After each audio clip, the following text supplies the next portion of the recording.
Hello everyone, in this video I'm going to show you how to sell digital products on Patreon. So all you need to do is create an account and then log into it, and then you have to create a creator account in order for you to be able to post things for selling on Patreon. So after you do all this, you head on to your creator account and then press on shop and then press on get started.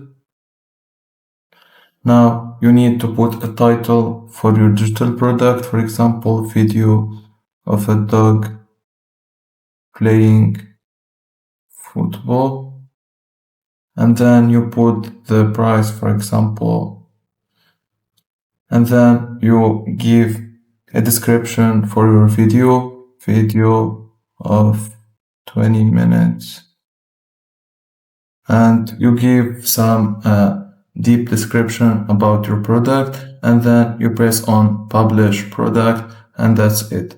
If you find this video helpful, don't forget to like and subscribe, and thank you for watching.